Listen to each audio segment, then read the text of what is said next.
Bom.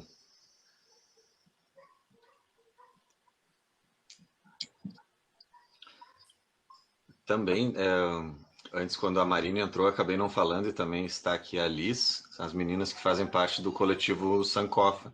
Se quiserem se apresentar, se quiserem falar algo, fiquem à vontade. Obrigada, Fernanda. Bom, boa noite, pessoal. Eu, a Profilis, a Ana também, eu não sei se a Ana já está aí. Nós fazemos parte do coletivo Sankofa.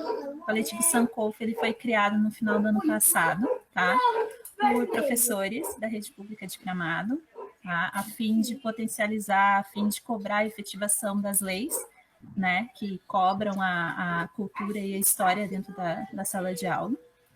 Então, a princípio, ele veio como um grupo de estudos, né? Ele iniciou como um grupo de estudos para a gente discutir sobre a história, sobre a cultura e outros temas relacionados a questões étnico-raciais.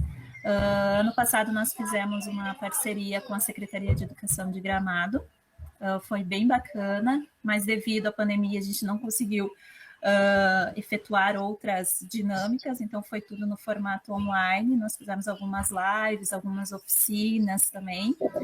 E esse ano a nosso objetivo é dar continuidade a esse trabalho, né? Nós já estamos apresentando o nosso coletivo para outros coletivos. Nós estamos em parceria com o coletivo Macumba Lab, lá de Porto Alegre. É um coletivo do audiovisual, que eles também têm uma visão sobre colocar o audiovisual dentro das escolas também, tem uma iniciativa bem legal.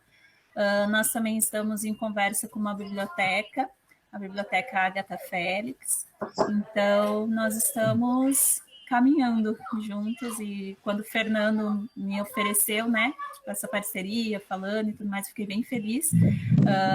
Nós estamos destinando uma parte dessa renda, vai ficar guardadinho para quando a gente puder já efetuar as oficinas, né, que nós temos algumas oficinas para ser realizadas dentro das escolas também e com a comunidade. Então, já agradeço vocês, né, pela parceria, e muito obrigada, Fernando, por esse espaço. Não sei se a Liz quer falar alguma coisinha, a Ana também. Obrigado, Marine. Vamos, então, só antes dar as boas-vindas aí ao Jefferson, nosso convidado. Tudo bom, Jefferson? Boa noite. Olá, boa noite a todos. É um prazer estar aqui com vocês. Boa noite. Boa noite. Boa noite. Boa noite. Boa noite. Olá, Jefferson. A Marine estava contando agora, Jefferson, sobre o coletivo Sankofa, né, que eu comentei que é um parceiro convidado hoje, né, e é uma organização recente, né, Marine, criada agora há poucos meses, e se destacou num trabalho bem bacana junto à Secretaria de Educação de Gramado no mês de novembro, no mês da Consciência Negra, e foram ótimos, né, os materiais, os vídeos, as lives que fizeram. Então a gente achou bacana estarem conosco aqui para conversar contigo. A gente o pessoal ainda deve estar chegando, já são 7h15, né, mas eu acho que a gente já pode, claro, entrar na conversa sobre o livro. Só te trazer um pouquinho assim sobre o Clube do Livro, né, que está iniciando o 10º ano. A gente se encontrava, né, no período pré-pandemia, toda a última quinta-feira do mês, e desde, né, o isolamento social a gente passou a fazer essas conversas online, também mantendo a última quinta do mês. Eventualmente se altera, né, em função de agenda de um convidado, mas na verdade não é tão comum assim a gente fazer com a presença do autor, da autora. Então aconteceram 5, 6 vezes, né, com o Assis Brasil, com o Itamar Vieira Júnior agora no mês de janeiro, que acabou sendo em fevereiro pela agenda dele, e quem mais lembra, o Canepelli, a Júlia Dantas, e o Rufato 2 vezes, ele veio de Minas aqui com a gente presencialmente. Mas sempre é muito bacana ter a presença do escritor, do autor, da autora, porque daí a gente consegue, né, fazer aquela pergunta direta, assim, tirar as dúvidas. Mas normalmente é um encontro de leitores que debatem sobre a obra lida, né? E bom, a gente costuma ter um protocolo bem simples assim, que é a Loris quem inicia, que é a nossa guru, e ela não está presente, não vem participando, ela não tem gostado muito desse formato online, e aí sem ela, mas a gente é sempre bacana registrar, né, a saudade da Loris, que está aqui em Gramado e não tem tido vontade assim, de participar pela questão da tecnologia, do remoto, né? Mas seguimos sem a Loris por enquanto. Ela disse que em breve volta. Ela me falou que dessa vez ainda não, mas no próximo, se der. Se tudo der certo. Então, gente, quem quer começar? Fazer um primeiro comentário ou alguém quer... O Jefferson, se quiser também trazer alguma palavra aí pra gente. Ou quer mais escutar? Bom, primeiro eu quero agradecer pelo convite, de poder estar no clube de leitura, apesar dos pesares, né, de todo o ambiente que a gente vive com a pandemia e que também acaba deixando um pouco cansativo, né, esse ambiente online, né, porque a gente já está aí há quase um ano fazendo essas lives, mas é também possível que a gente possa nos humanizar, né, a partir também desses encontros, né. Eu acho importante que a gente ainda continue se vendo, mesmo que seja pelas câmeras, né? Que é uma forma de partilhar alguns momentos e poder esquecer um pouco, né, da pandemia que vem nos atingindo, né, a todos. Então, fico feliz que a gente esteja aqui falando de literatura, né? Maravilha. Aquele silêncio, todo mundo se olhando. Oi, Fernanda. Posso começar? Claro, por favor. Bom, eu terminei de fazer a leitura do livro às 6 horas da tarde e eu tô assim, gente, eu tô emocionada, eu estou com raiva, é uma mistura de sentimentos. Parabéns, Jefferson, acho que a tua obra me tocou demais, sabe? Me fez repensar toda a dificuldade do professor de uma escola pública, todos os desafios familiares que a gente enfrenta também com os personagens e tudo mais. E eu queria te perguntar o que te motivou, o que te levou enquanto você começou a pensar o avesso da pele. Obrigada. Obrigado, Marine. Bom, teve várias coisas que me fizeram escrever O Avesso da Pele, né? Um deles é a necessidade de escrever, que eu tenho já desde a adolescência, né? Eu tenho escrito por muito tempo, tenho vários diários, né? Na semana passada eu fui fazer uma faxina no que eu chamo de escritório, mas na verdade é um quartinho onde eu jogo tudo, né? E lá estavam os meus caderninhos desde a adolescência, né? São 23 cadernos que eu chamo de diários, e essa necessidade que eu tinha desde a adolescência de escrever, né? Mas eu não era um leitor, né? Eu sempre sempre gostei muito de escrever, mas eu não era um bom leitor. E os meus primeiros escritos eram bem ruins, assim, né? Mas o Avesso da Pele, mas eu entrei nesse assunto dos caderninhos porque em 2008 eu achei algumas anotações que falavam a respeito do que eu queria escrever, né? Que era a história de um professor de literatura que se passava no Rio Grande do Sul. E aí, então, a partir daquele momento, eu entendi que eu já estava querendo escrever o Avesso da Pele, né? Mas talvez eu não estivesse preparado ainda para fazê-lo. Eu não tinha maturidade suficiente, não tinha experiência suficiente ainda para conseguir escrever o Avesso. E aí, então, só fui, de fato, sentar para escrever mesmo em 2017, né? E de 2017 até 2019 foram 2 anos de escrita intensa, né?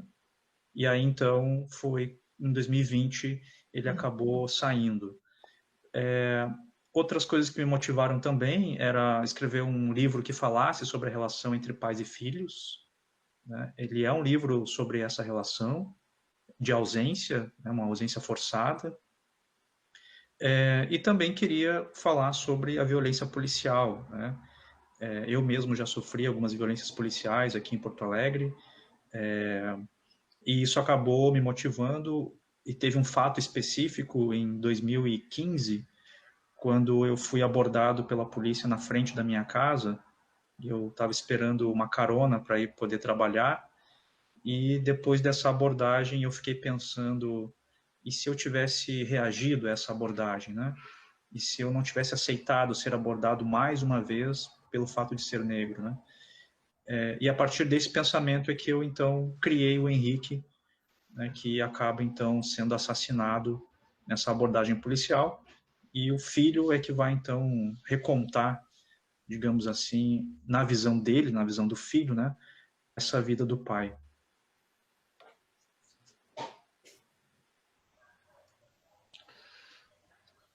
Legal. A Sônia pediu a palavra. Quem quiser depois pode se inscrever. A gente vai fazendo uma lista para seguir a ordem. Depois a Cristina. Olá, Jefferson. Tudo bem? Olá. Eu queria começar do princípio, do título do livro. Eu acho o título absolutamente... O que eu vou dizer? Eu acho um título preciso e inspirador, né? Ele leva à leitura do livro. Ele não diz exatamente o que a gente vai encontrar, mas ele aponta os caminhos. Então, o título é alguma coisa que me marcou muito.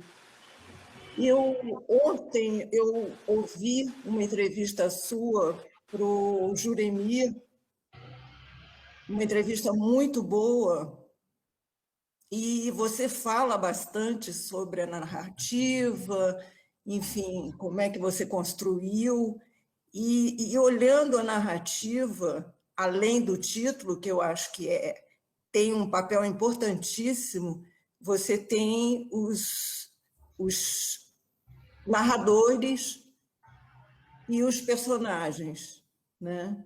E esse diálogo permanente dos narradores, ora você tem um narrador, ora você tem outro narrador, e isso, no início, isso é extremamente envolvente para o leitor, né? Porque o leitor realmente ele não é uma leitura linear, né? Ela te conduz a várias falas, a vários contextos, a várias situações. Então, eu acho que o teu livro me surpreendeu muito, sabe? Eu acho que eu comecei de uma forma, uma leitura tranquila, e dessa leitura tranquila, a partir da metade do livro, ela se torna extremamente densa, forte, vigorosa. Eu acho que você consegue realmente passar como é que você vê a pele e como é que você vê o avesso dessa pele, né? E como é que, de certa forma, você, mesmo não sendo autobiográfico, você se coloca o tempo todo no livro, né? Os teus sentimentos. Então, agora que você contou um episódio que você viveu, esse episódio poderia estar no livro, né? Uhum.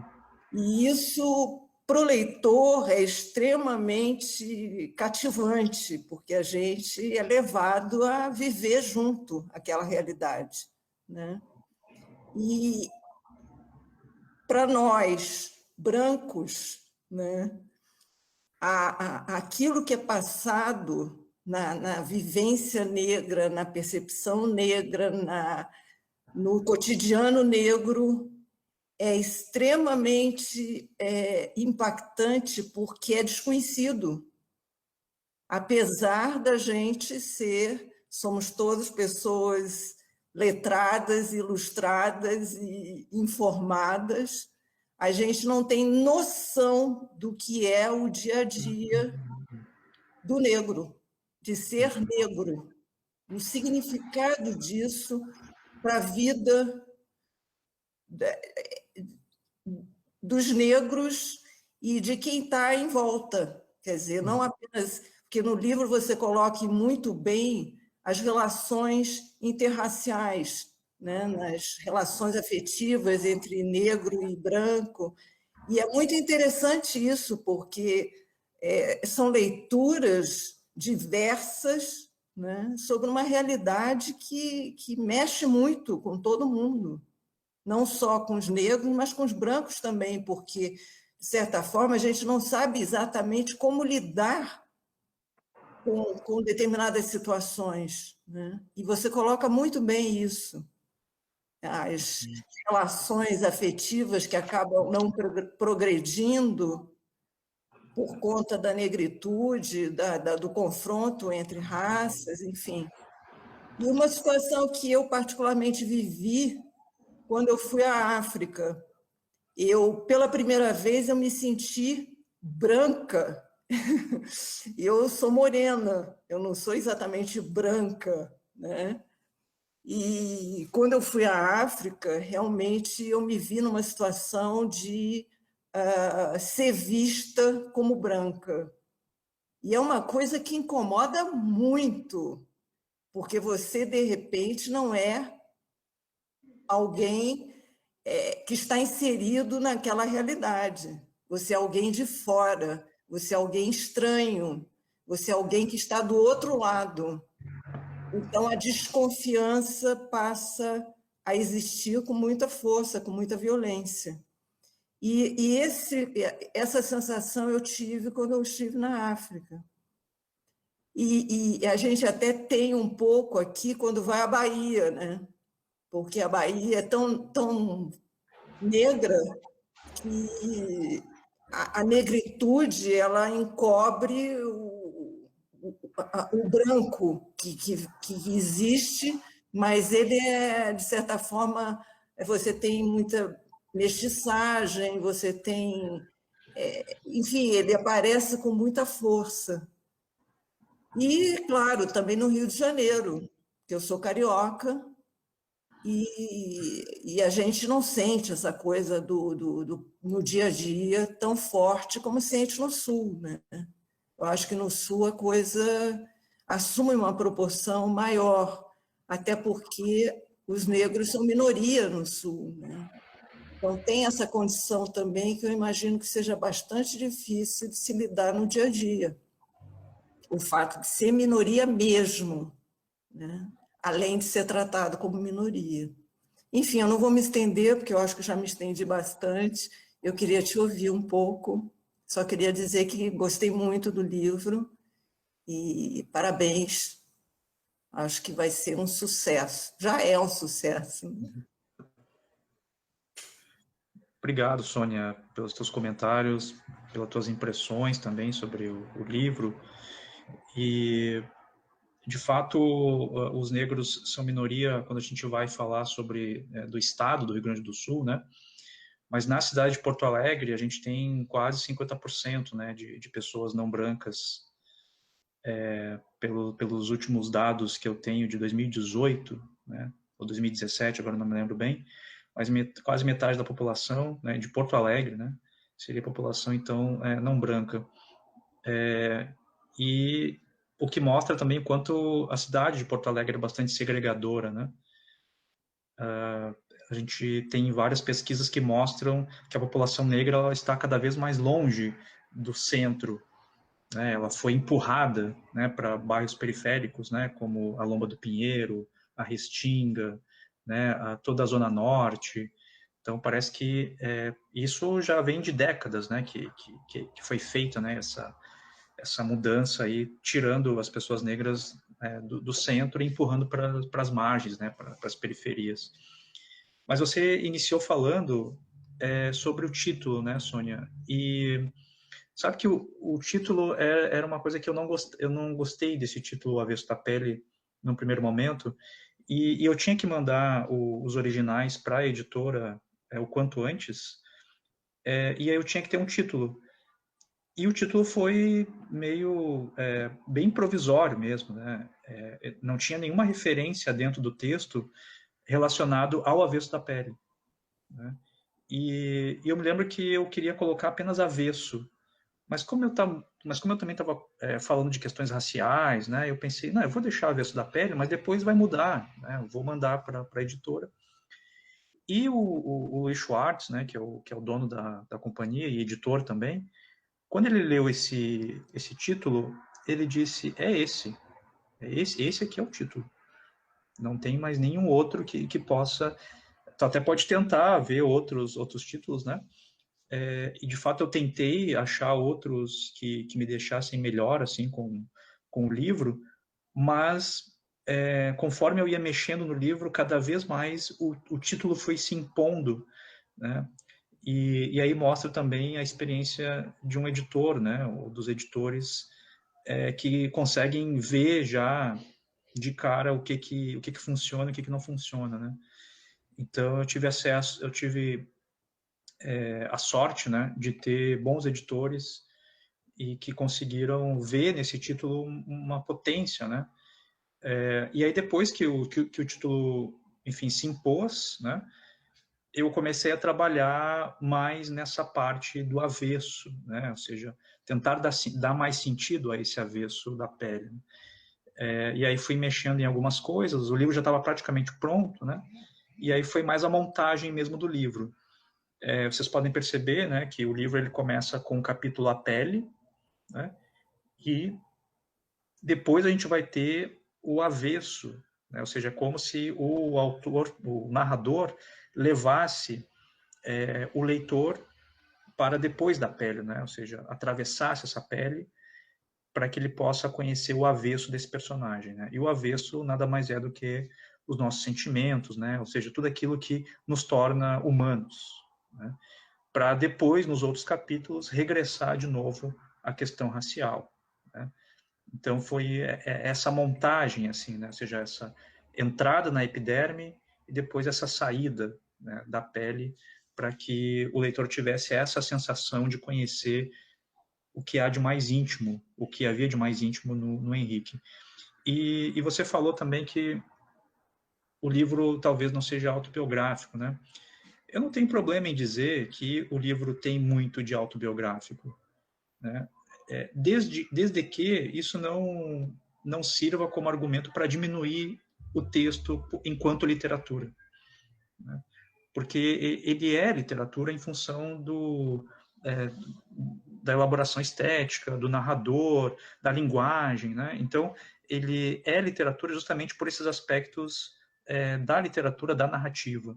Mas tem muitas questões ali autobiográficas que estão presentes ali no livro, as abordagens policiais, né? Que não foram exatamente como estão ali, mas sofri muitas dessas abordagens. A questão da escola, né? Eu sou professor, trabalho ainda com alunos do ensino médio, então tem muita coisa ali da minha vida, mas tem esse trabalho com a palavra, né? O que transforma o livro em literatura, né?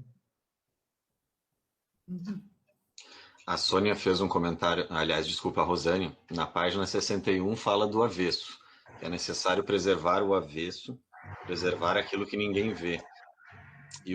Mas muito legal saber, né, que tu partiu de um título até provisório, que não gostava tanto, para depois encaixar os capítulos, né?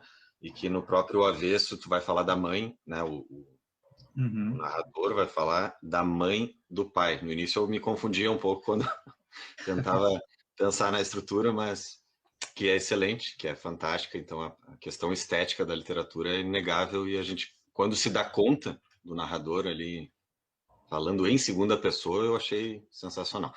A próxima inscrita é a Cristina, depois o Luciano. Oi, boa noite, Jefferson. Obrigada por estar aqui com a gente. Eu nem sei nem por onde começar. Vou te contar primeiro que eu morava em São Paulo, trabalhava numa empresa cuja dona e grande amiga minha de toda a vida é negra, bairro classe média alta. Ela trabalhava, o escritório era ali e a casa dela, o prédio onde ela morava, era ali perto também.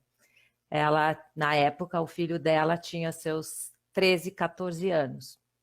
Um dia ela me conta, fala assim, ai, sabe, o Camilo, o nome do filho dela, o Camilo foi abordado pela polícia, ele estava sem a identidade dele.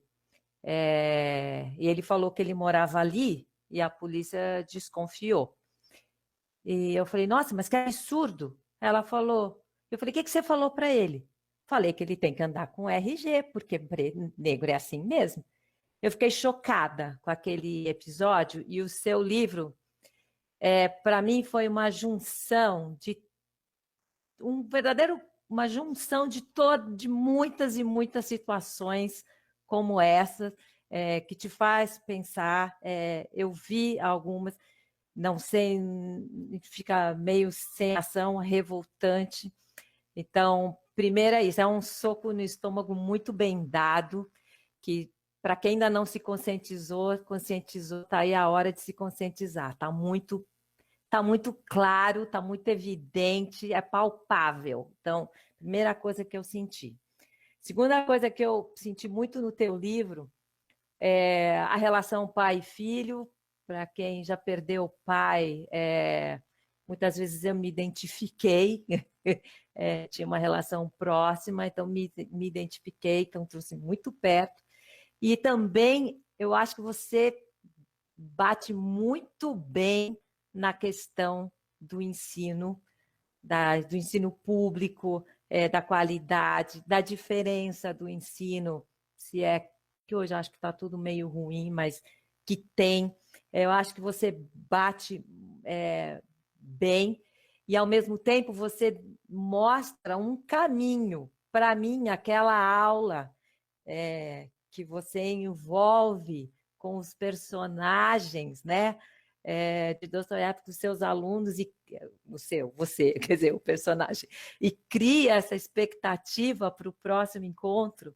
Falei, esse é o caminho para a educação, esse é o caminho. Não adianta só ficar recitando e jogando coisa. Então, eu acho que seu livro ele é impecável para mostrar o que está aí, e a gente tem que mudar. A gente tem que mudar essa questão, não é só conscientização. Conscientizar, já estão conscientizando. E agora? E agora? E também na questão da educação. Então, eu queria só te dizer assim que, parabéns, adorei, achei incrível. Eu queria você como ministro da Educação, cara, para poder ajudar esse país. Então, parabéns, viu? Muito obrigada. Obrigado, Cristina, obrigado. A parte do professor foi dos momentos assim em que eu mais demorei para escrever, justamente porque eu precisava, foi o momento que eu mais precisei me afastar, né, do personagem, para que eu não colocasse ali os meus diários de classe, né? Eu não sei quem é professor aí, né? Mas quem é professor sabe, né? Aí eu tenho a Marisa ali, que é professora, né?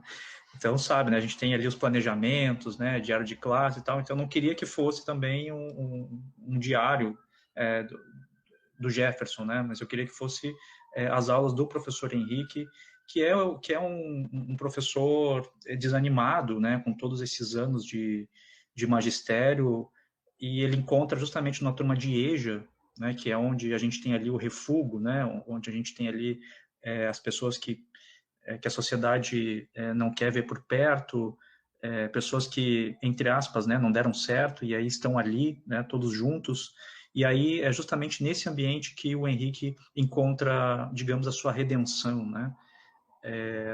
E aí ele leva, então, Dostoiévski para essa turma e consegue fazer que na verdade é o que eu gosto de fazer, né? Ou seja, é misturar a literatura ocidental, eurocêntrica, branca, com a literatura africana, com a literatura de autores negros, né? Ou seja, eu vejo aí uma ponte para criar uma terceira coisa que eu não sei muito bem o que é, né? Mas que é aquelas aulas que o Henrique acabou dando.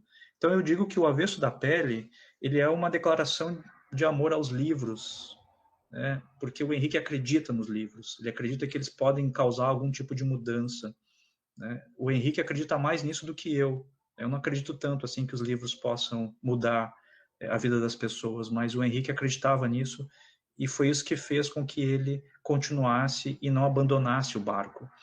Se existe algum tipo de heroísmo no livro, foi esse, né, de não abandonar o magistério e continuar até o fim, acreditar até o fim. Então é uma homenagem aos professores, mas também é uma crítica ao governo que abandonou os professores com um giz na mão, dizendo mudem a educação. Né? Ou seja, não se muda a educação apenas com giz, nem usa mais giz hoje, né? Não se muda a educação com canetas, né, no quadro. É preciso que haja políticas muito sérias, né, para que isso acabe mudando. Então, é uma declaração de amor aos livros, uma homenagem aos professores, mas também uma crítica ao governo, não só esse governo bárbaro, né, que nós temos, mas também de todos os outros governos que sempre deixaram a educação de lado, né? Por isso que eu te falei, eu queria você. E só mais uma coisinha rapidinho. Também eu nunca, e aí eu falei, como isso foi possível? Eu nunca tinha parado para pensar quem que inventou essa coisa de classificar a gente por cores. E o teu livro, quando você abordou esse assunto, eu falei, meu Deus, eu nunca pensei nisso. Olha o absurdo. Então, também achei demais essa coisa. Então, como tirando do seu próprio livro, o seu livro é literatura, sim, não é só uma visão precária da vida. Então, parabéns. Obrigado, Cristina. Muito bem. Lucêmio. Ok, boa noite a todos. Boa noite ao Jefferson. Parabéns pelo seu livro e obrigado por você estar aqui conosco. Bom, o que eu vi no seu livro, a princípio, foi o seguinte, foi um estilo de narrar um pouco diferente do convencional, né? Você não usa travessão para os diálogos, você não utiliza aspas para citações diretas, utiliza o itálico, e isso tudo eu achei muito interessante, porque fica um fluxo muito contínuo, bem interessante. E outra coisa, a gente vê no início do livro, até perto do final, em que a gente tem um narrador-personagem e tem um narrador que a gente pensa que é onisciente. Então, a narração, ou ela é onisciente, ou ela é através do narrador-personagem, né? E assim, o livro, até o final dele, a gente pensa que é um narrador-personagem e onisciente. Mas, no final, ele diz que ele inventou aquela história, o narrador fala, né? Então, isso foi bem interessante e prendeu a atenção também por conta disso. E outra coisa bem interessante no seu livro são os portais. Né? Eu chamo de portais, estou inventando aqui um termo para definir as portas que você, dentro de um mesmo parágrafo, você usa para, você estando no presente, você, naquele mesmo parágrafo, vai para um passado distante, vai para um passado mais próximo, volta para o presente. Então, são vários portais que existem ali, e isso aí faz prender nossa atenção e sem perda de você entender. Você entende tudo que está ali. Então, isso que eu achei importante. Lembra um pouco, apesar de não ser, lembra um pouco o fluxo de consciência. Mas é um passeio que a gente faz através do tempo, da história, e eu achei bem interessante essa narrativa. Bom, a coisa que mais me tocou no livro não foi a questão racial, não foi a questão da polícia, foi a relação pai-filho. Essa realmente eu achei muito tocante. E assim, o amor, a minha maneira de ver, né? O amor que o filho sentia pelo pai. Você falou que o livro mostra o amor de Henrique pelos livros. Mas assim, eu achei o amor de Pedro pelo Henrique, o pai dele, maior do que o amor que o Henrique tinha pelos livros. Então isso aí foi muito tocante e achei muito interessante até o final do livro. Uma outra coisa que eu achei interessante é que, ao ler o livro, eu vi um filme. Como é que seria esse filme? O Pedro chega com flores para o túmulo do pai e começa a conversar com ele. Então me veio essa imagem aí que foi até o final do livro desse jeito. Bom, para resumir a história também, para não ser muito, nos prolongar muito, eu sempre faço aqui, sempre que eu leio um livro, eu procuro coletar a poesia dentro da prosa. Então, tem vários trechos do seu livro que eu pude perceber isso, mas eu selecionei aqui 4 que eu queria citar. O primeiro deles. Naquele dia, não entraram no mar, apenas sentaram-se de frente para ele.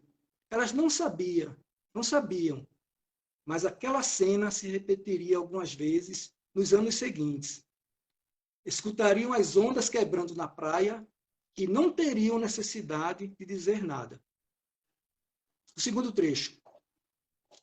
Lembro que você fazia um grande esforço para ser entendido por mim. Eu era pequeno e talvez não tenha compreendido bem o que você queria dizer, mas a julgar pela água nos seus olhos, me pareceu importante.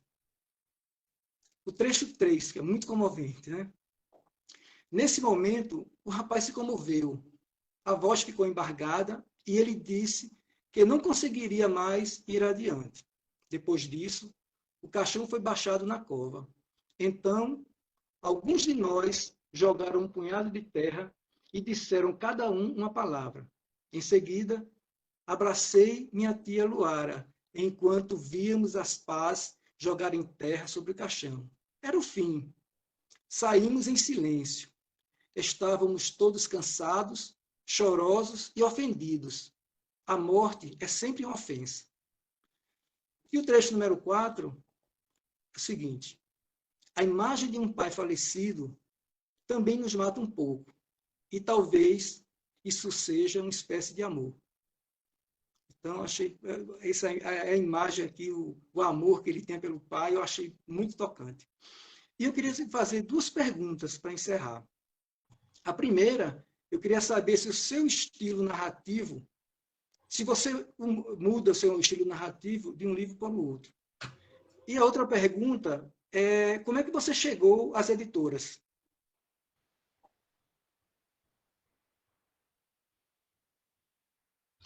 Jefferson, teu microfone está desligado. Obrigado.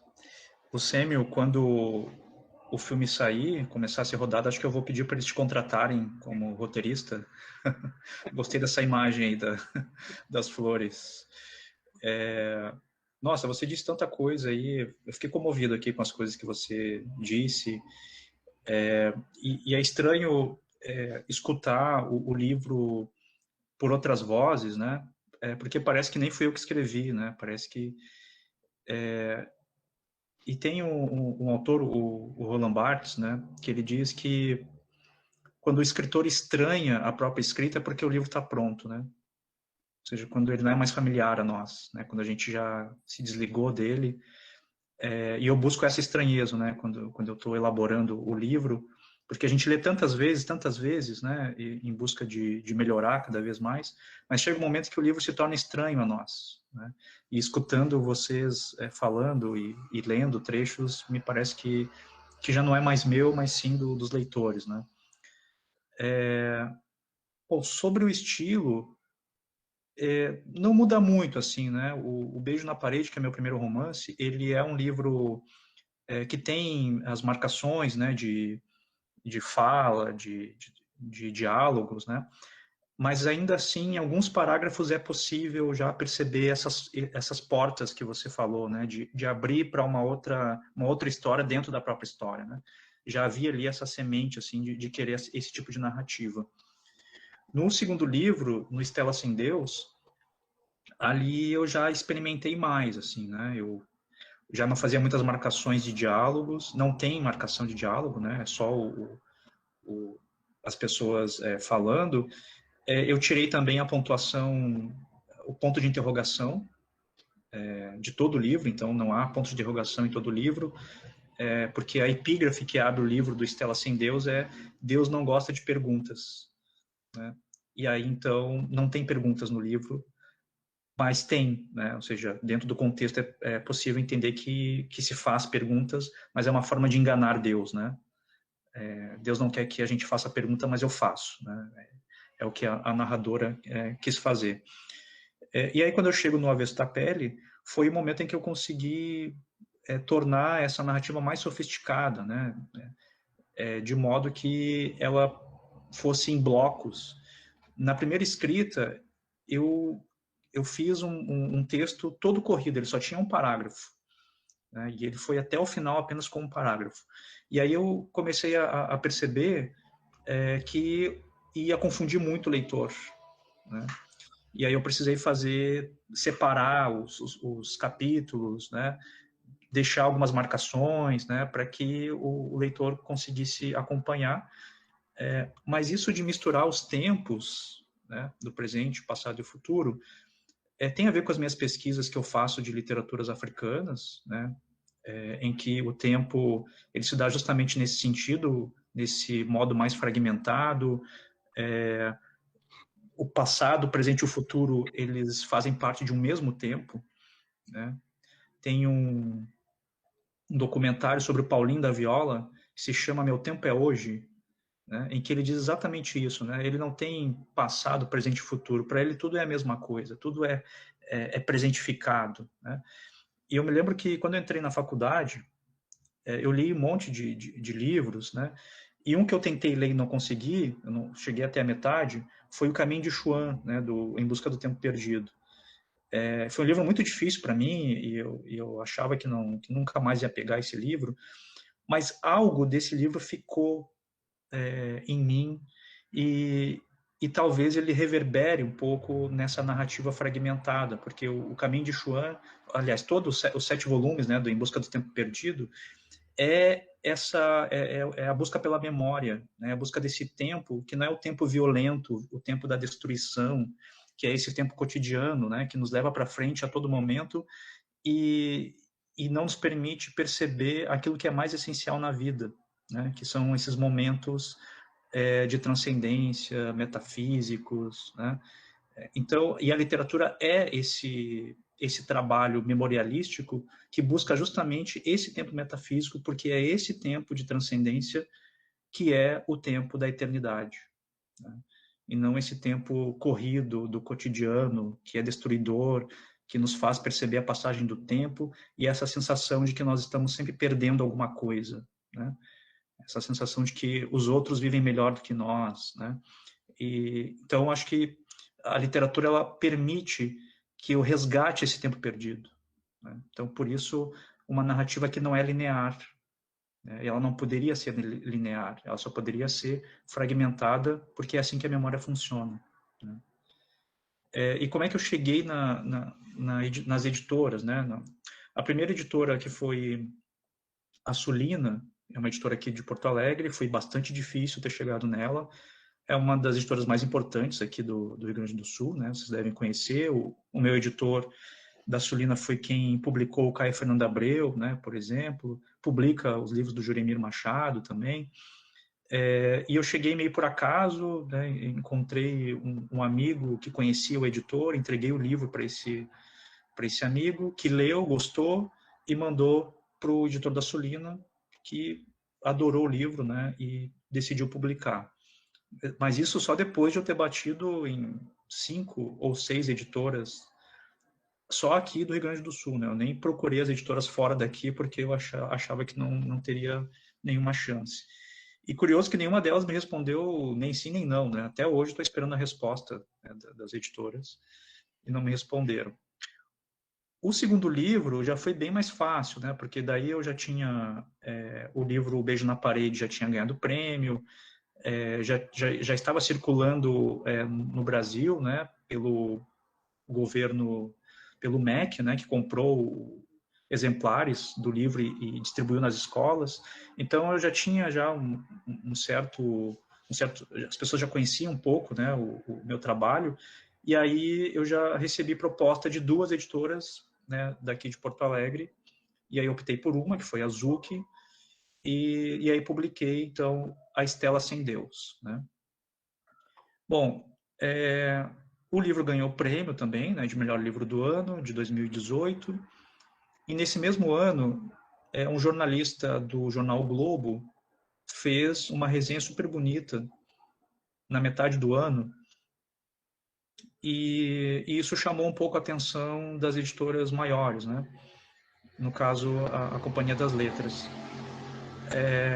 E aí, no final do ano, eu recebi uma mensagem do meu editor, que é o Emílio Fraia, uma mensagem no Facebook dizendo que queria conhecer meu trabalho. E quando eu vi aquela mensagem, né, na época eu trabalhava com turmas de sexta série, né, eu não sei se a Marisa trabalha com sexta série, né, não, mas se alguém trabalha com sexta série sabe do que eu estou falando, né, ou seja, foi uma tarde muito quente, eu estava, assim, muito cansado, e aí recebi aquela mensagem, pensei, não, isso aqui deve ter sido uma mensagem errada, né? Não foi para mim isso aqui. Tanto que eu não respondi na hora, eu demorei para responder, respondi só no outro dia. E aí, quando a gente começou a conversar, eu mandei os meus livros para ele, e aí ele me perguntou se eu tinha algum romance, né? E eu disse que eu estava começando um romance, né? Que era O Avesso da Pele, mas que eu não tinha muita coisa.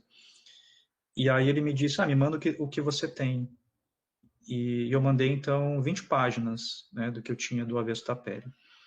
E assim que ele leu, ele disse, não, nós vamos te contratar, porque esse seu livro nos parece que tem um grande potencial. Né? Foi meio que um tiro no escuro, assim, né, porque ele não sabia onde é que ia parar esse livro, eu também não sabia muito bem, né? Mas foi a primeira vez, então, que eu fui contratado antes do livro estar pronto, né? E aí, então, foi esses 2 anos de escrita, né? De 2017, 2018 até 2019. E aí, então, o livro foi publicado no meio da pandemia e deu todo esse resultado positivo, né? Que eu jamais pensei que ia acontecer com o livro, né? Merecido, com certeza. Obrigado. Eu acho que do total aqui, talvez 1/3 seja professor. Alguém deve ter dado aula para sexta série, depois alguém se acusa aí. A Nayana, né, o Robson, não? Bom, o Robson agora é a Nayana mesmo, depois o Robson, então contem aí pra gente e comentem.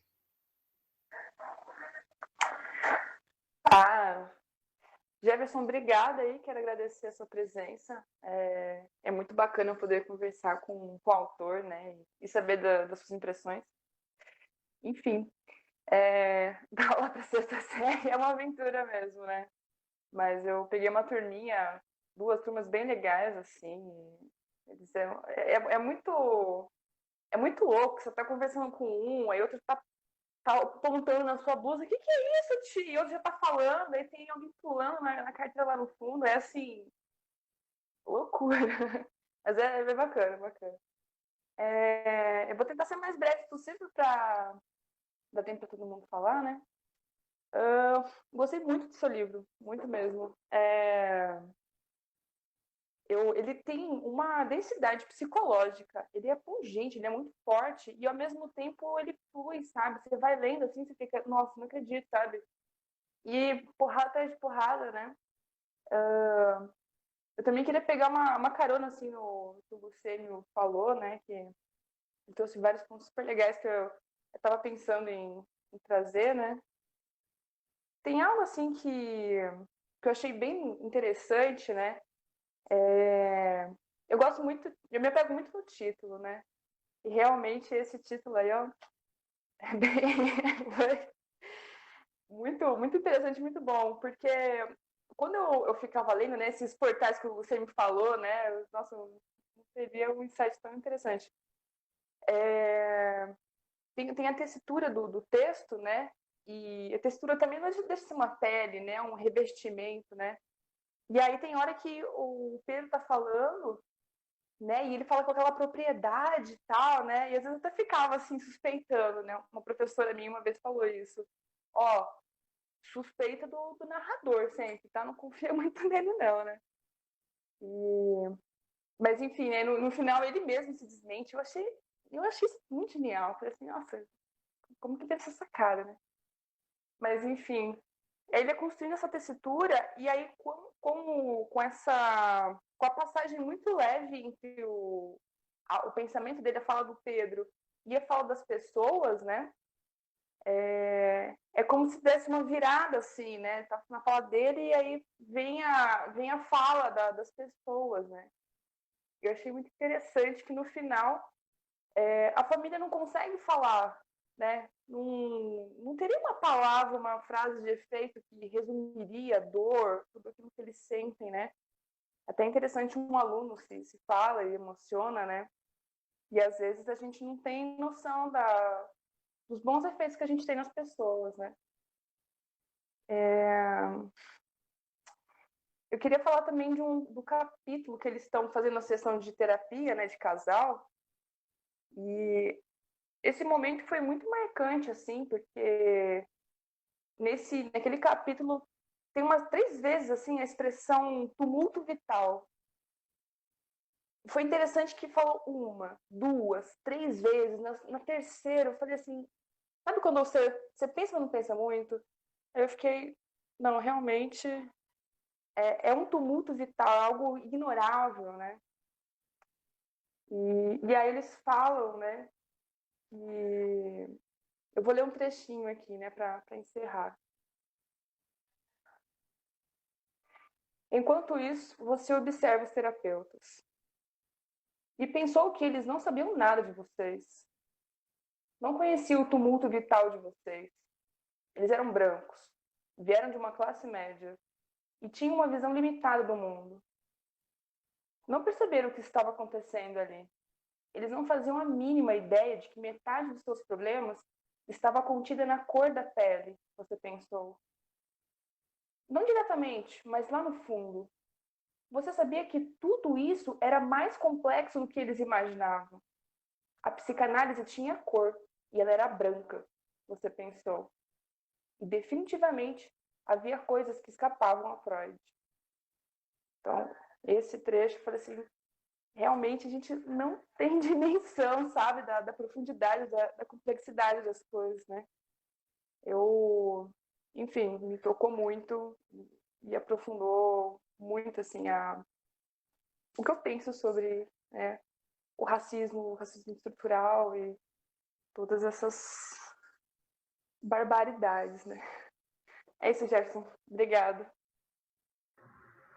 Obrigado, Nayana. Você sabe que esse trecho aí me rendeu algumas discussões assim com psicanalistas, né? Eu tenho participado frequentemente de grupos de psicanalistas que têm me chamado, de psicólogos, psiquiatras, que leram o livro e que me chamam para conversar, né? E sempre surge uma questão, né?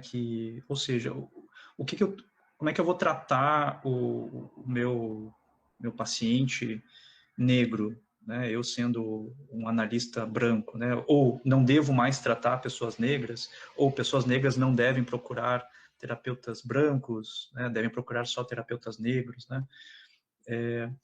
E aí eu costumo dizer que é preciso tomar cuidado, porque para não fazer uma leitura rasa dessa questão, né? E não estou falando da leitura rasa do livro, mas dessa questão mesmo racial dentro de um consultório, né?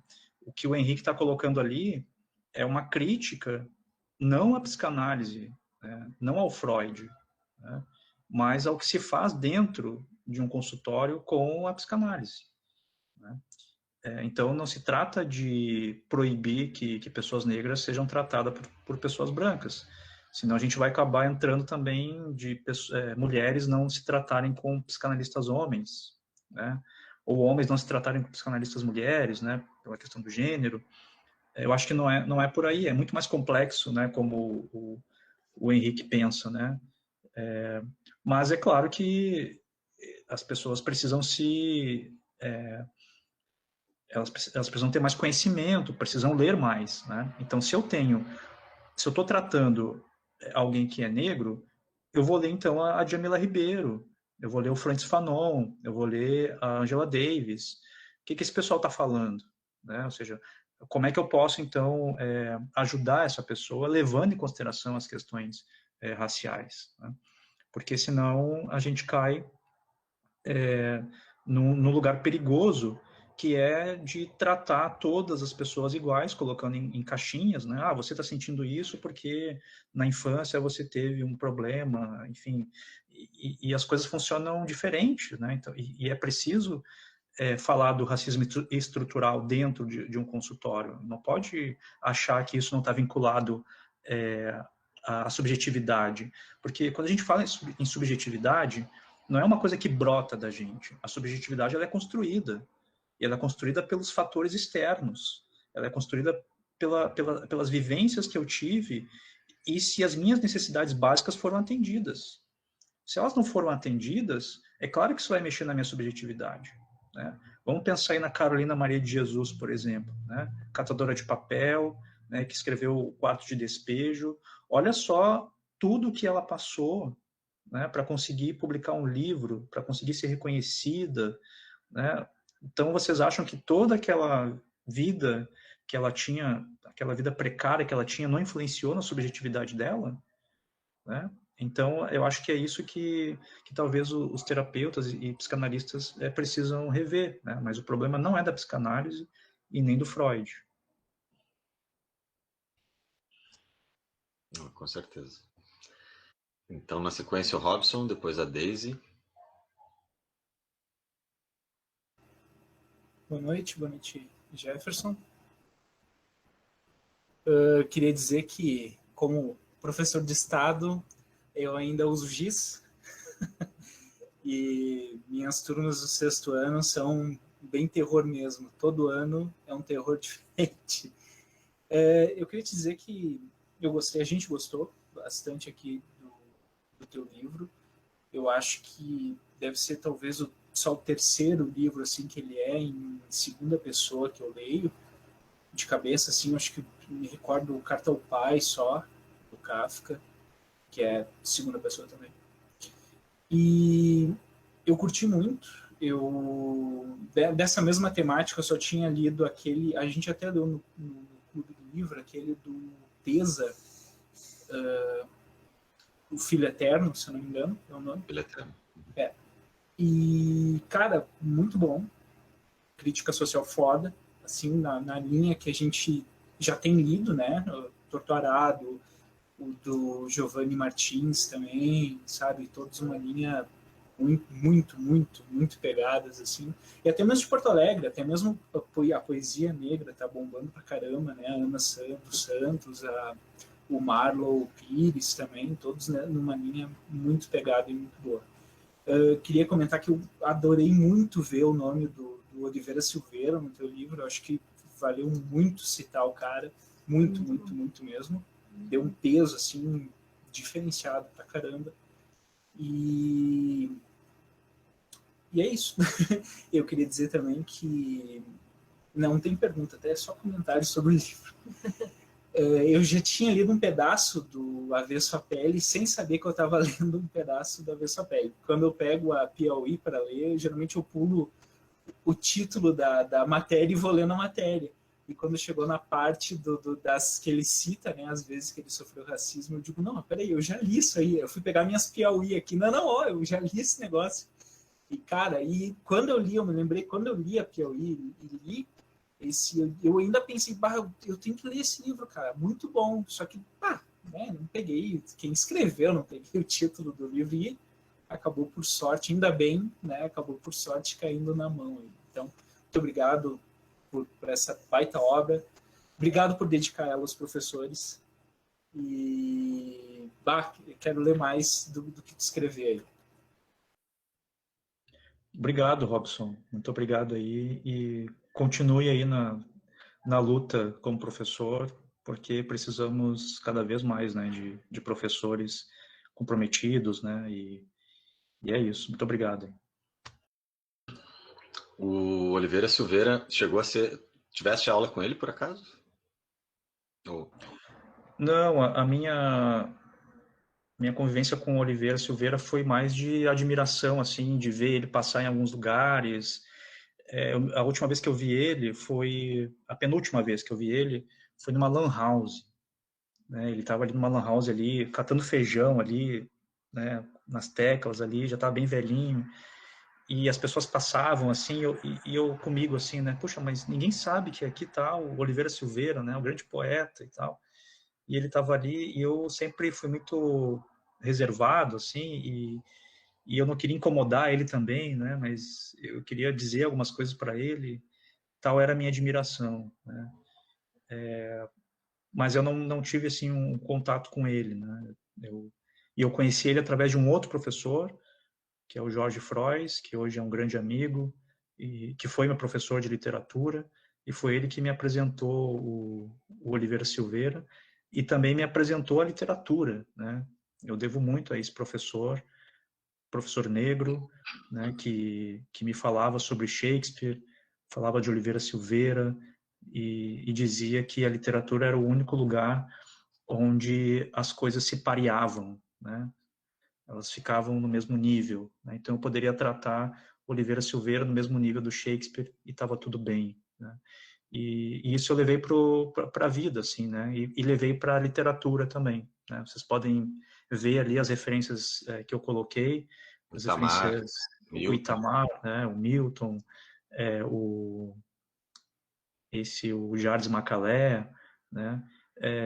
E também coloquei algumas referências eurocêntricas, né? Eu coloquei ali o Truffaut, né? Godard, que são filmes que eu gosto e que, de certa forma, também se relacionam com os personagens, com o livro, com a história, né? Ou seja, as referências não estão ali aleatoriamente, elas estão ali porque estão a serviço de alguma coisa, né? Então, é essa ponte, essa conversa mesmo que eu gosto de fazer na literatura. Maravilha. Então, a Deise, depois a Tânia. Eu acho que, conforme a gente tinha combinado, assim, ficar numa conversa de mais ou menos 1 hora, né? O Jefferson disse que tinha comentado que tinha compromisso, então vamos para mais esses 2 comentários ou perguntas. Depois a gente, claro, né, a gente pode seguir conversando aqui, o Jefferson também, se quiser ficar um pouco mais, fica à vontade, né? Então, Deise. Boa noite, Jefferson. É um enorme prazer poder falar com você. E, de imediato, eu preciso te dizer que descrever em palavras afetos, dores da alma, coisas tão intangíveis, é uma marca na sua obra, né? O que eu, assim, considero uma capacidade dos poetas. E a Nayara disse algo que eu achei muito, muito importante, né? Que a densidade psicológica, né, é muito grande na sua obra. Bom, e uma segunda coisa, para finalizar, é uma questão que me surgiu quando eu li nas páginas 79, 83 e 84, as visitas de Pedro à casa de Sariena.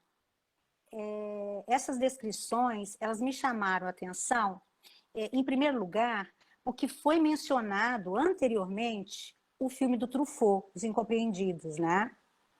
E sabe-se que o personagem, o Antoine Doinel, ele foi acompanhado, na verdade, por Truffaut dos 15 aos 35 anos. E através de uma série de cinco filmes, né? E o segundo dessa série é o Antoine e Colette, que, na verdade, não é um filme, né, um filme inteiro. Ele é um curta-metragem com 35 minutos de duração. E ele faz parte de um filme que é O Amor aos 20 Anos, que é um filme composto por 5 episódios sobre o mesmo tema, que foi feito cada um num país, né, por um diretor diferente. Enfim, este segundo, que é, no caso, um curta, é o Antoine e Colette, ele é um curta que apresenta cenas muito semelhantes àquelas surgidas na visita de Pedro à casa de Sariena, né? E também são semelhantes nas relações afetivas entre esses personagens, né? Então, o que eu te pergunto é, você se inspirou nesse curta ou foi assim apenas uma coincidência? Nossa, Daisy, acho que você é a primeira pessoa que conseguiu fazer essa relação com o Truffaut, porque sim, foi pensado. O Amor aos 20, para mim, é um dos melhores filmes, assim, filmes não, né? Mas é um curto, assim, mas ele é tão delicado, ele é tão bonito. É verdade. A decepção amorosa ali que aquele rapaz vai tendo, né? Porque ele se apaixona pela menina e a moça é muito mais, não é muito mais velha, mas ela é mais madura que ele, né?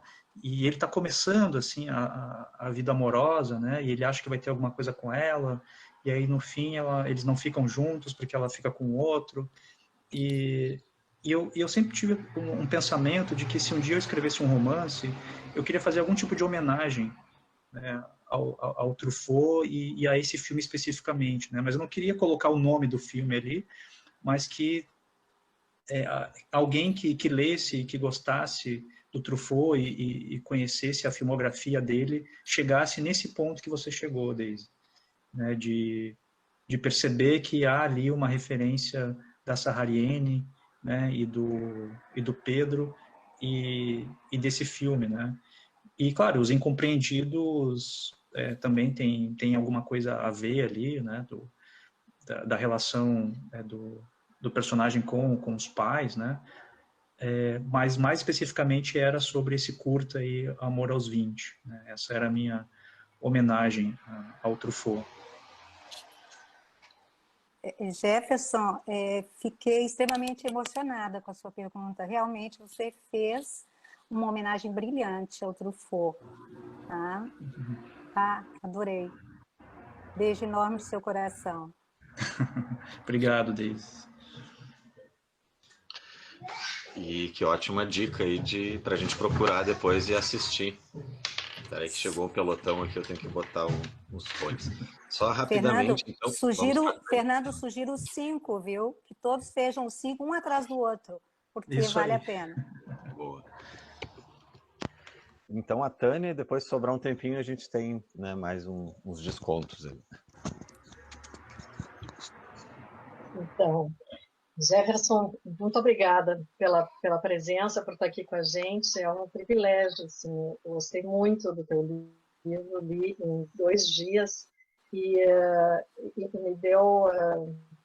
fiquei pensando assim, puxa, que pena que eu não tinha esse livro quando eu dava aula para adolescentes, porque me parece um livro assim daquele tipo necessário, muito, muito, muito bacana.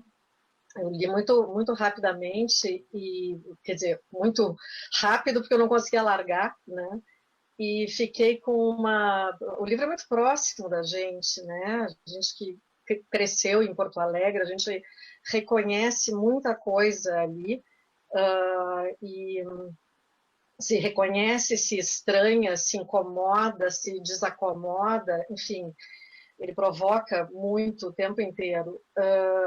E eu comecei a ouvir ecos, assim, reconhecer vozes assim, familiares, e lá pelas tantas me perguntei, mas o que eu estou reconhecendo aqui? E comecei a reconhecer um pouco da voz de Clarice Lispector. E agora, já que a gente está falando em influências e tal, né, agora no final da conversa surgiram falassem várias influências, leituras, homenagens, né, que estão presentes no livro, e aí eu fiquei fiquei me sentindo assim tão próxima, e sentindo a Clarice tão próxima de ti, que logo em seguida eu me lembrei da Hora da Estrela, e começou a ficar cada vez mais evidente assim para mim. Eu queria te ouvir enfim, né, sobre esse diálogo, essa conversa que eu reconheci, a morte da Macabea e a morte do Henrique. Tu falaste há pouco, ao te referires à morte do Henrique, em momento de redenção, se eu não estou enganada. E eu peguei a Hora da Estrela e fui reler o final e fui reconhecendo muitas coisas, né? Aquele momento em que a Macabea sai da casa da cartomante com a a boa nova, com aquilo que provoca um êxtase, né? Ela vai sair dali e ela vai encontrar um homem alourado e vai, ou o alourado aparece depois, mas um homem alemão de nome Hans, e que ela vai ser muito feliz e que as coisas todas horríveis da vida dela vão acabar e a Macabea sai zonza dali. E, enfim, é belíssimo, o final do livro é belíssimo, né? E eu reconheci muito isso na morte do Henrique, ao sair em êxtase depois de dar aquela aula, né, sobre Dostoiévski com os seus alunos, em que só isso importava para ele. Aquela abordagem, aquilo tudo, ele não queria parar de pensar, ele não queria interromper aquele momento de êxtase, né? Bom, e são dois humilhados e ofendidos, dois estranhos em cidades em que não lhe acolhem, que não, enfim, né? Dois perdidos, aparece essa palavra lá pelas tantas, né? Dois personagens sem lugar, a Macabea no Rio de Janeiro, o Henrique em Porto Alegre, né? Então, e aí lá pelas tantas, para terminar, eu segui lendo esse final da Hora da Estrela e de repente eu me deparo com a frase: a gente aceita tudo porque já beijou a parede. E encontrei aqui o título do teu livro anterior, né? Então eu queria te perguntar qual é qual é a tua relação com Clarice Lispector. E já te agradeço e já me despeço. Muito obrigado pelo comentário, pela pergunta. Bom, eu abro o livro O Beijo na Parede com essa citação mesmo da Clarice, né? A gente aceita tudo. Será que a gente aceita tudo depois que já beijou a parede? Né? Ou seja, essa solidão extrema, né? Que é não ter ninguém e aí ter que beijar a parede, né? Como o último ato de afeto, né? E aí, então, tem uma relação muito próxima com a Clarice, principalmente o primeiro livro, o Beijo na Parede. E a Clarice na minha vida foi um acontecimento, né? Acho que é para todos que têm esse contato com ela de ser um acontecimento existencial na nossa vida, né? Um acontecimento estético, literário. E eu descobri a Clarice muito cedo, eu digo, quando eu estava na faculdade, né? E eu me lembro que aquilo me deixou tão impactado que eu escrevi uma série de contos filosóficos imitando a Clarice, né? Eu imitei vários autores, imitei o Rubem Fonseca, imitei a Clarice, imitei Guimarães Rosa. Claro que não deu certo, né? Deu tudo errado, mas foram as minhas oficinas literárias que eu fiz comigo mesmo, assim, né? Eu me lembro que eu peguei um livro do Hemingway, que é O Sol Também Se Levanta, e eu copiei, acho que metade do livro, eu copiei mesmo, assim, né, à mão, né, escrevendo, porque eu queria entender como é que ele fazia aquele negócio de criar personagem, de sustentar uma narrativa, né?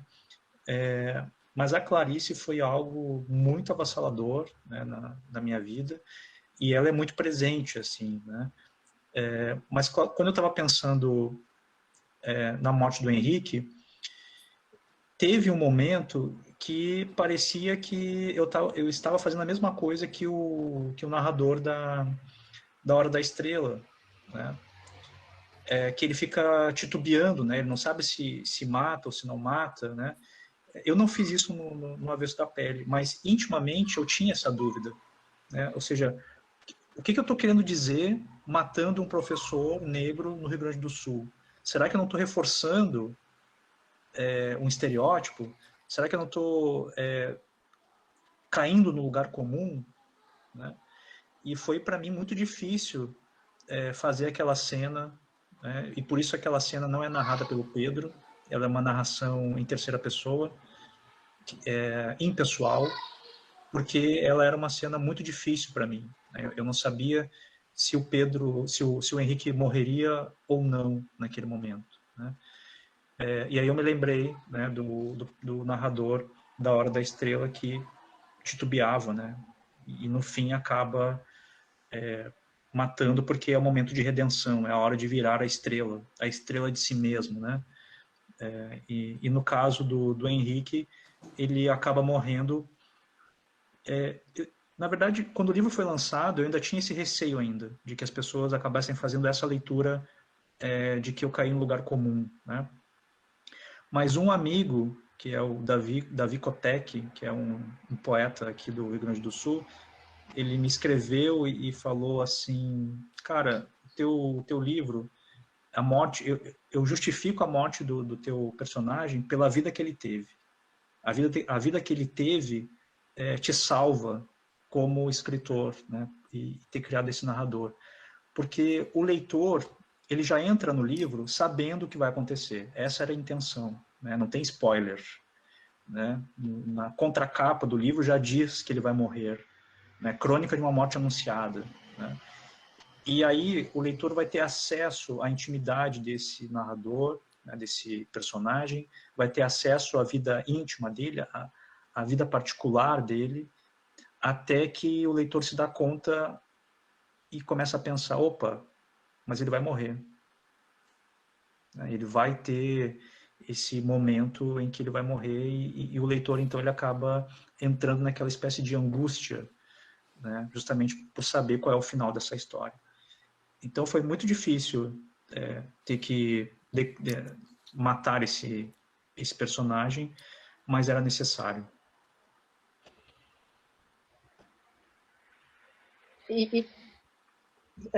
Se eu puder só acrescentar um outro dado que também me chamou a atenção numa relação com a Clarice, que é a referência aos vários tiros. Aquilo me lembrou aquela famosa crônica da Clarice sobre o Mineirinho, que tu deve conhecer, em que ela diz: o primeiro tiro foi isso, o segundo tiro foi aquilo, o terceiro tiro foi aquilo. Tu também refere, né, cada um dos tiros, pelo menos 3 ou 4, e depois os outros foram simultâneos, né?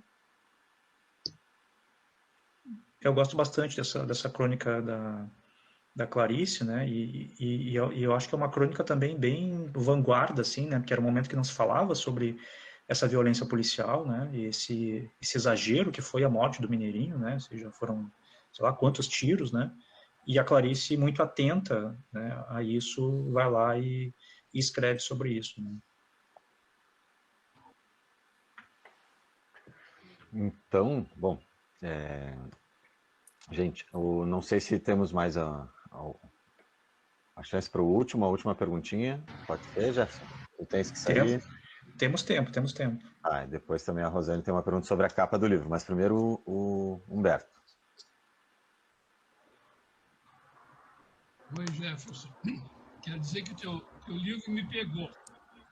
Eu sou um leitor que leio muito devagar, mas esse livro eu consegui levar 2 madrugadas. E aí, chegou na segunda madrugada, eu comecei a diminuir o ritmo para poder saborear o livro.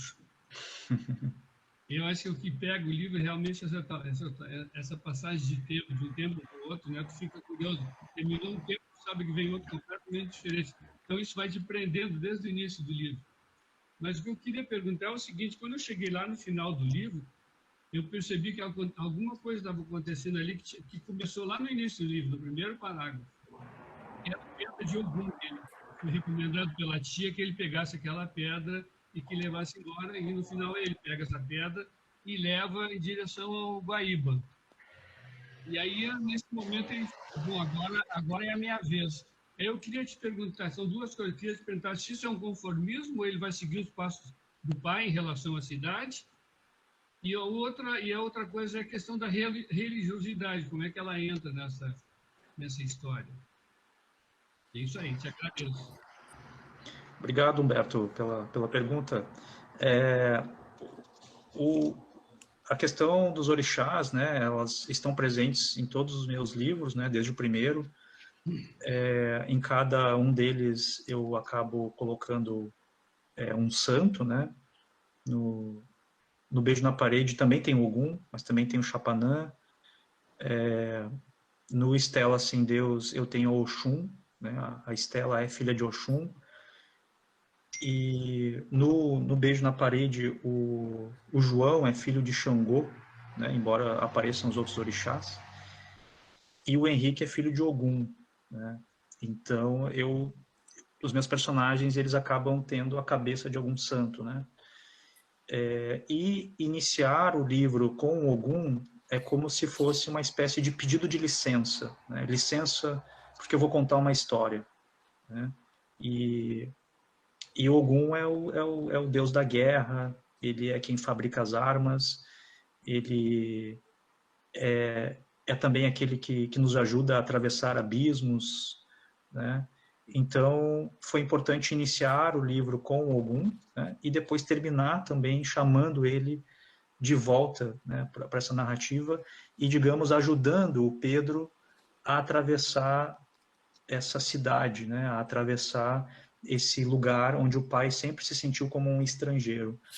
E ao terminar o livro dizendo agora é a minha vez, pelo menos a minha intenção foi de agora é minha vez de fazer diferente, né? Porque e tinha essa frase, agora é a minha vez de fazer diferente. E aí o editor cortou, né? Ele disse, é melhor deixar só agora é a minha vez, né? Porque seria entregar muito pro leitor, né? Então, o leitor que fizesse esse percurso e chegasse ao final e tivesse também um entendimento de que ele poderia fazer diferente, porque ele tem tudo para fazer as coisas diferentes, né? Ele conhece a história do pai, né? Ele é um estudante de arquitetura, ele pertence a uma classe média, né? Ele tem acesso aos bens culturais, então ele tem tudo para fazer as coisas diferentes, porque ele tem muita consciência, né, do que aconteceu, né?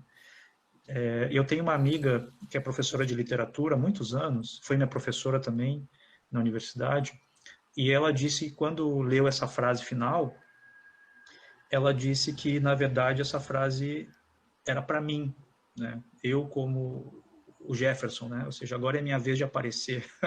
Ela disse para mim, né? Agora é tua vez, Jefferson. E eu disse para ela, não, eu não concordo com isso. É a vez do Pedro, o narrador, de seguir nessa cidade tão difícil, né? Que o pai também viveu. Agora, eu esqueci da segunda pergunta, Humberto. Não, era essa mesmo, a questão da religiosidade, se isso era um conformismo. Agora tu já explicou, eu acho. Ah, sim. Não, entendi. Obrigado. Legal, Humberto. Então, Gerson, a Rosane escreveu ali a perguntinha, né, sobre a capa. Se tu conheceste o Antônio Obá, o autor da imagem da capa, porque ela achou demais a imagem, diz que segue, né, ele tem a mesma reflexão do Gerson. Pergunta se ele teve influência na escolha da imagem. Bom, eu não conheci o Antônio Obá, infelizmente, né, pessoalmente, eu só conhecia a obra dele. E quando chegou na parte da capa, o meu editor, então, perguntou se eu gostava do Antônio Obá. O Antônio Obá já ilustrou outras capas, né, da Companhia das Letras. E ele perguntou se eu gostava do trabalho dele, né? E eu disse, nossa, o trabalho do Antônio Obá é maravilhoso, né? Ele fez parte daquela exposição que foi censurada aqui em Porto Alegre, né? No Santander Cultural, no Queer Museu. Ele tem uma obra em que ele colocou hóstias, e nas hóstias havia escrito algumas palavras, né? Alguns palavrões também, né? E aí ele foi ameaçado de morte, né? Teve que sair do Brasil, morou um tempo fora. As obras dele estão numa galeria em Nova York. E eu não sei se agora ele está no Brasil, né? Mas eu sei que ele teve todo esse percurso, assim, e de ser muito reconhecido mais lá fora do que aqui no Brasil. E aí, então, o meu editor mandou uma mensagem para ele, né? Um e-mail para ele, convidando ele a ler o livro, e se ele teria alguma tela ou faria alguma tela para ilustrar o Avesso da Pele. E eu fiquei muito feliz que ele tenha gostado do livro e que tenha topado escolher uma das obras que ele já tinha, né, que dialogasse com o livro. E ele foi muito feliz na escolha, né, que é essa capa aqui, que mostra um sujeito negro num trampolim, né? Aliás, o nome dessa obra aqui é Trampolim, numa piscina dentro de uma casa, ou seja, a piscina não está fora da casa, ela está dentro da casa, né? E essa capa aqui, ela tem uma história que o Antônio Obá, então, escreveu explicando, né, por que ele escolheu essa capa aqui. E é uma história muito bonita, assim, né? Bom, primeiro porque a capa, tendo um banhista no trampolim, ela remonta às pinturas do século XIX, né? As pinturas do Cézanne, por exemplo, né, que gostava de pintar banhistas, o Degas também, que tem algumas pinturas de banhistas, né, e era uma tradição, né, desenhar pessoas na piscina ou na praia. Então ele pega essa tradição europeia e pega um outro fato que aconteceu com Martin Luther King, né, justamente quando ele lutava pelos direitos civis nos Estados Unidos, em que certo dia o Martin Luther King foi proibido de entrar numa piscina porque era proibido para negros. E aí, então, as outras pessoas negras que estavam com ele acharam aquilo um absurdo e decidiram, então, invadir o hotel e entrar na piscina. O gerente do hotel, então, correu, pegou soda cáustica e jogou na piscina para que ninguém entrasse, né? E a partir, então, desse fato, ele pintou esse quadro aqui, né? Então ele pega esse fato do Martin Luther King, remontando, né, toda a tradição europeia, e faz então esse quadro. E percebam também que esse sujeito ele está numa espécie de prece, né? Como se ele estivesse rezando e se preparando para o mergulho, né? Então vejam o quanto isso é significativo para o livro, né? Porque é um mergulho numa piscina dentro de uma casa, né? Como se fosse algo muito íntimo, muito profundo. A questão da religiosidade aparece aqui também, a racialidade também aparece. E para quem tem o livro aí em mãos, pode perceber também que a capa ela tem algo de tátil, né? Ela não é lisa totalmente, né? Se vocês pegarem o lado de dentro, vão ver que ela é lisa, né? Porque geralmente quando se faz a capa, se faz a capa desse lado aqui. E eles fizeram a capa pelo avesso, né? Do avesso. Então vocês também têm essa experiência tátil, né, de ter acesso ao avesso do objeto livro. Então tudo isso foi pensado, né, pelo design do livro. E enfim, eu fiquei muito feliz com o acabamento, porque é um objeto estético, né, o livro. E eu fiquei assim muito feliz da editora ter esse cuidado, né, com o livro e fazer a capa dessa forma, né.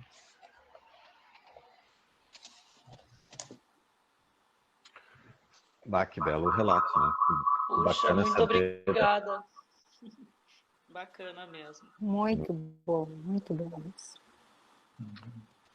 A primeira vez que eu vi me impactou, porque aqui em cima, nesse Humberto, que é arquiteto aí, eu não sei se isso aqui é uma quina ou a parte da parede, né, bem acima da cabeça dele, parecia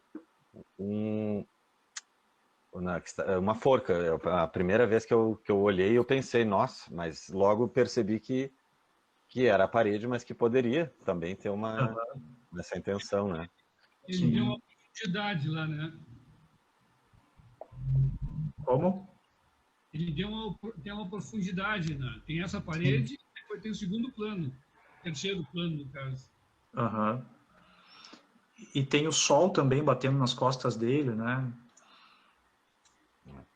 Mas isso de a gente ver o avesso do papel só estando com o Tenório para descobrir. Então, puxa, que privilégio. Muito obrigada. Privilégio mesmo. Muito obrigado, Jefferson. Em nome de todos. Bom, fala, Humberto, se quiser. Não, só estou agradecendo. Então, vou pedir uma salva de palmas aí pro um grande autor. Esperamos que, como a Cristina sugeriu, a ministra da Educação um dia, né?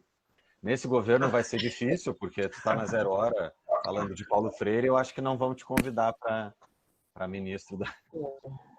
Sabe que eu vou contar uma anedota para vocês, agora que vocês falaram em ministro, né?